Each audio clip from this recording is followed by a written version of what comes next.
Hi, this is the second portion of the lesson, how to use a charcoal drawing to help you paint. This painting is going to be all about value, just like our drawing was.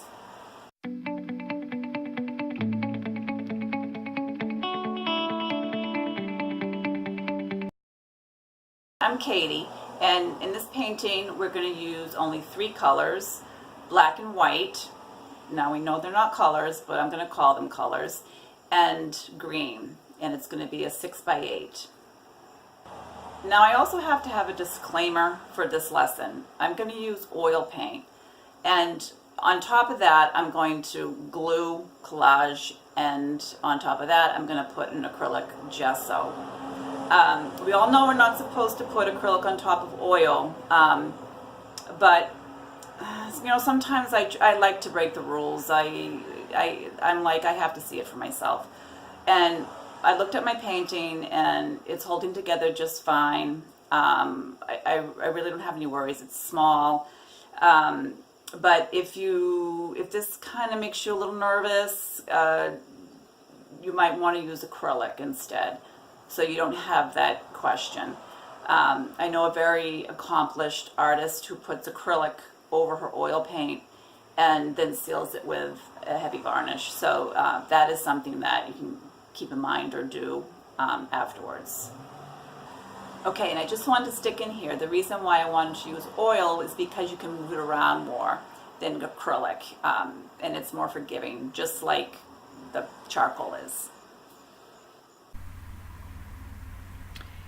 Here's the palette, a green, black, and white. Now just mix up a couple different colors using these three colors. Get a dark value, mix up some light values, medium values. Just play around with these three colors, making a variety of different values, both with the green and the black. This will give you a feel of what you'll be working with as far as your colors go. I want a green that is on the warmer side. My green is a little on the cool side, meaning it has more blue in it. Warmer would mean that the green has a little bit more yellow in it. Unfortunately, this is a voiceover and I had already mixed up that green. And looking back at my painting now, I probably would have been happier if the green had been a little warmer. I've gridded off my piece of canvas with tick marks, just like I did with my drawing paper.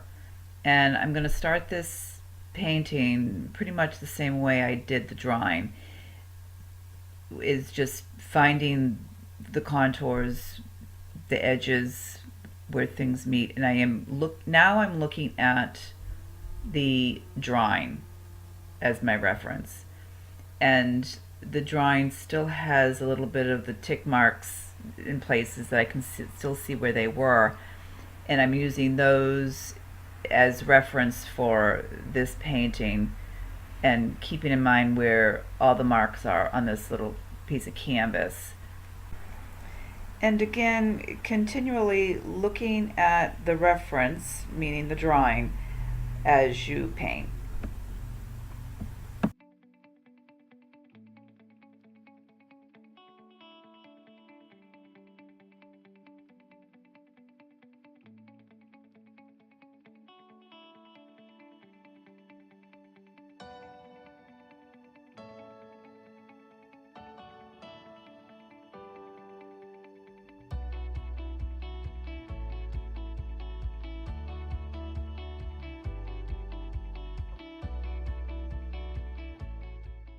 As you paint in the foundation, be aware of where the lights and darks are. As you can see, this is not looking very pretty, so give yourself that freedom for it to go through bad stages. You're always going to work through these sections of the painting. Don't labor over things if it's not looking like you want it to each and every step of the way. Allow it to get ugly, allow it to get messy. This is the very beginning stages, so that's something that you do not need to be worried about. Using a relatively light hand, nothing is definite. Everything is in flux.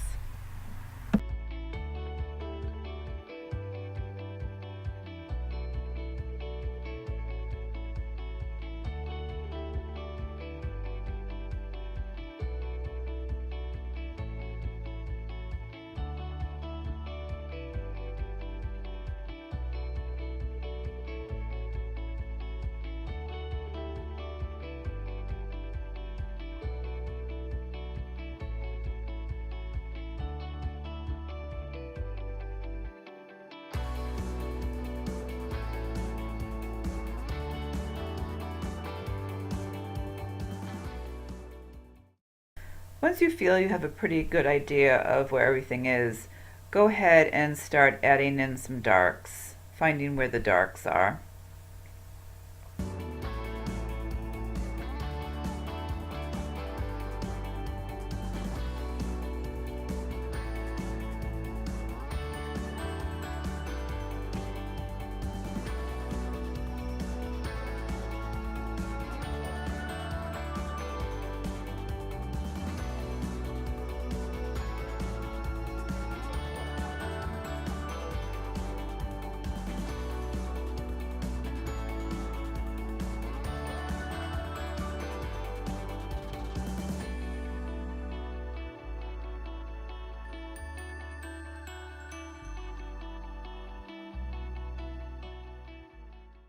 Here's a good reason to use oil. You can go back in, move the paint around with a rag, blend it, push it around, just like you would do if you were using charcoal.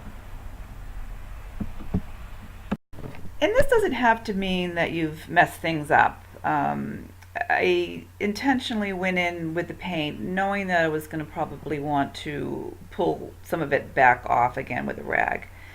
Although sometimes when you wipe things out, it does mean you've messed things up, but when you go back in and move the paint around and wipe it back, it adds something to the painting. It adds a journey that you're taking with the painting. It adds something extremely personal, and I think it adds a certain unique quality, your own unique quality. Oh God, there's my phone. Somebody wanting to go for coffee. All right, gotta run. Nah, just kidding. So really you're painting her with the green and using the black and the white to make dark values of the green or lighter values of the green.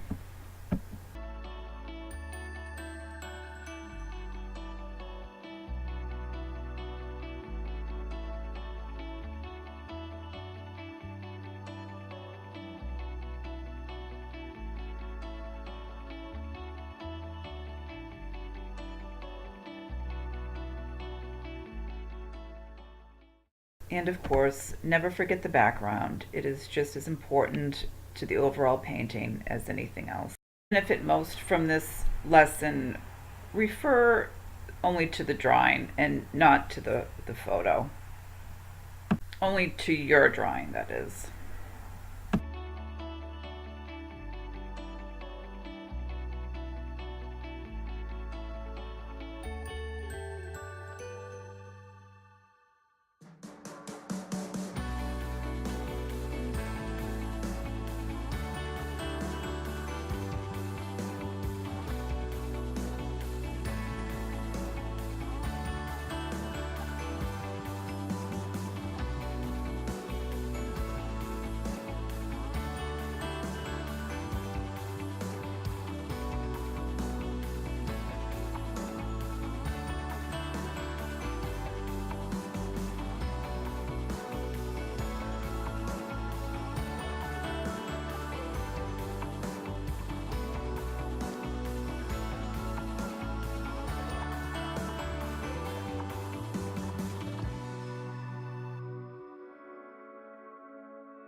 And really look for the different values within the dark values.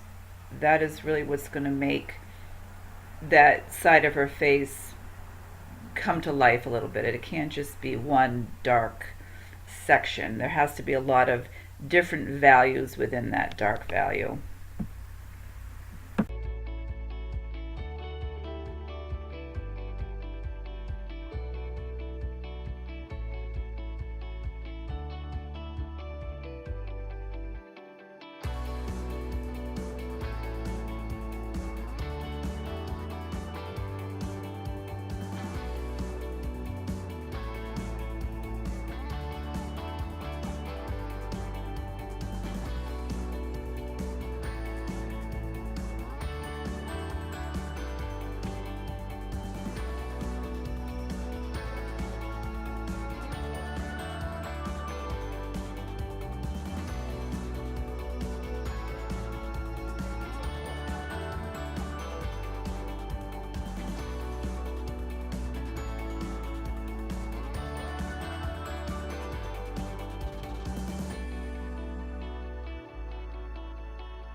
And voila, the two of them side by side.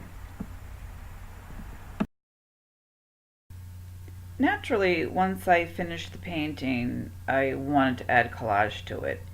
That was not my original plan when I started this project. That's more than likely the reason why I did it in oil. But I thought it might be fun to add some collage, come at it from a different approach.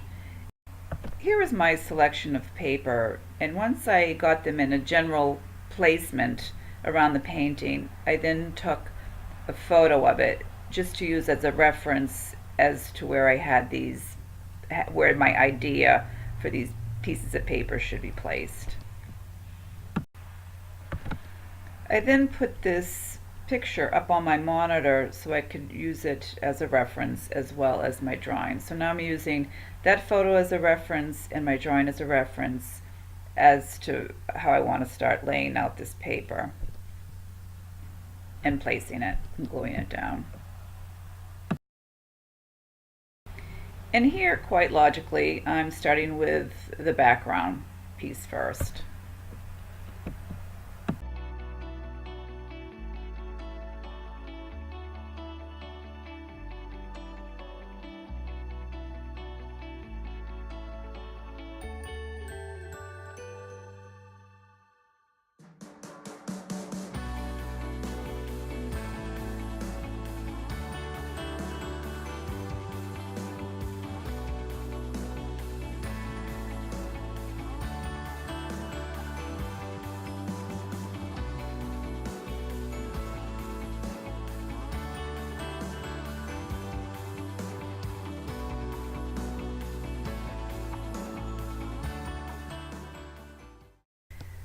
Cut where you want and tear where you want, but make sure you incorporate both into your collage pieces. Otherwise, if you use all cutting edges, your eye's just going to see all straight edge. And same goes true for a torn edge. If you use all torn edges, then your eye's just going to only see the torn edges.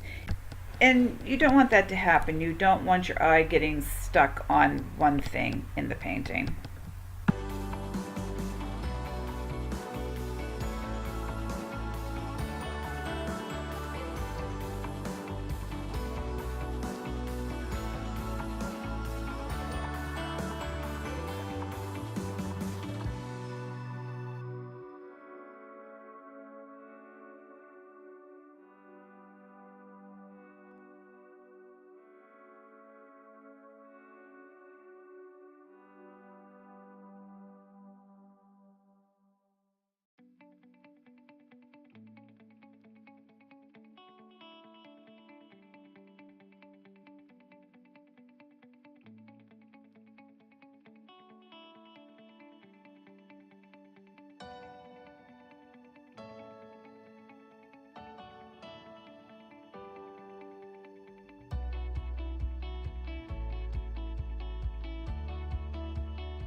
And as best I can, I'm trying to keep my collage pieces, the values of my collage pieces, the same as the values that are going on in my drawing.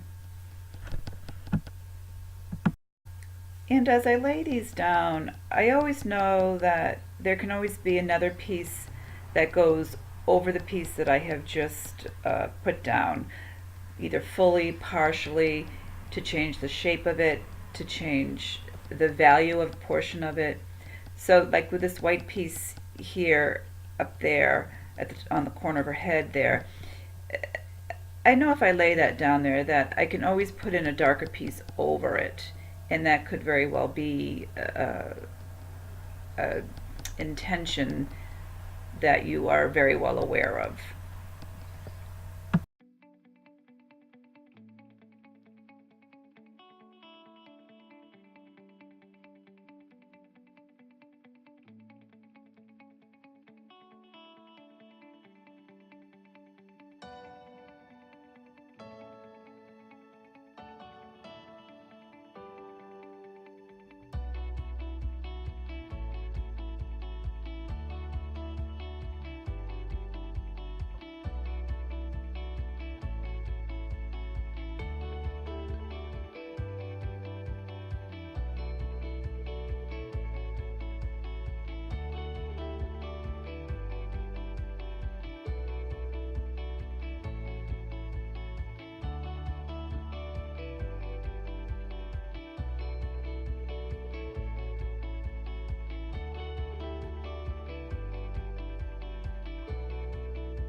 Here I'm using lighter value paper to work in the negative space, and the negative space being the background, the contour around her hair.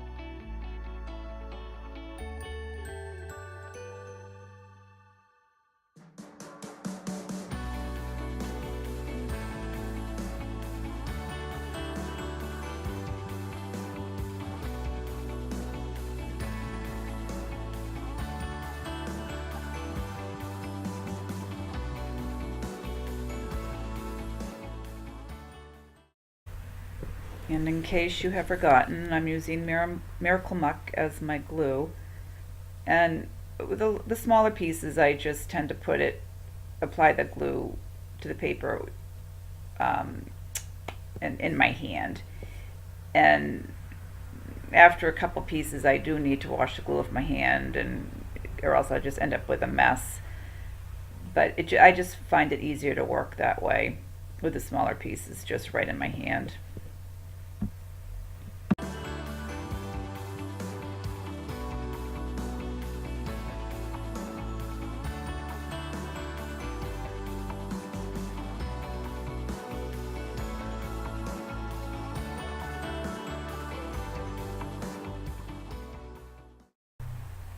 Looking at my drawing, seeing how this piece is going to fit in relation to my charcoal drawing.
Again, I could have left this alone, but since it is a lesson in experimentation and exploration, I'm going to show you how I use pastel on top of this. So before I do that, I'm going to put some clear gesso over the entire painting using a soft brush. Apply an even coat, not too heavy, and allow it to dry thoroughly.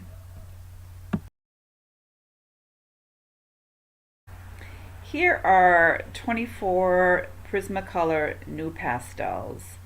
They're a hard pastel, and to the best of my knowledge, they are the same colors that are in the 24 pack.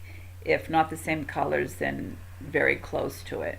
So if you purchase the 24 pack NuPastels, you will get pretty much the same palette that I have here. Of course, I didn't use each and every color, but it's nice to have a variety at your disposal. The gesso has a grit to it, so it gives the pastel a little bit of a tooth for easier application. So make sure you don't sand the gesso in this lesson. You want to have that grit to it. When working with pastels, you blend the pastels on the canvas or on the paper as you work.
After I was finished with the pastels, I then went in with um, a charcoal pencil and a Prismacolor colored pencil that was colored dark umber. And I just wanted a finer point, just to get into some of the finer detail. Not that that's necessary, but I just felt it was something that I wanted to do. Not that it made it any better, but I hadn't worked with a colored pencil for a while, and somehow I just felt compelled to get in there and use one. I'm doing some blending. You can do that with like a corner of a piece of cardboard or an eraser.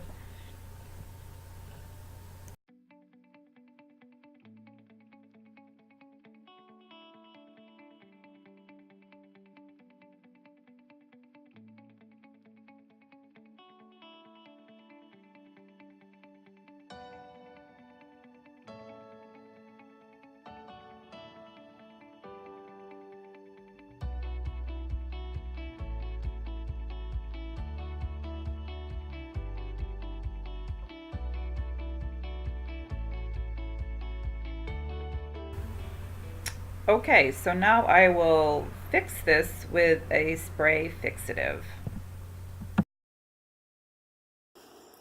Okay, so that is it for this lesson. Please feel free to contact me with any questions that you may have. You can also send me pics of your work in progress or your finished work, and I'm happy to give you feedback.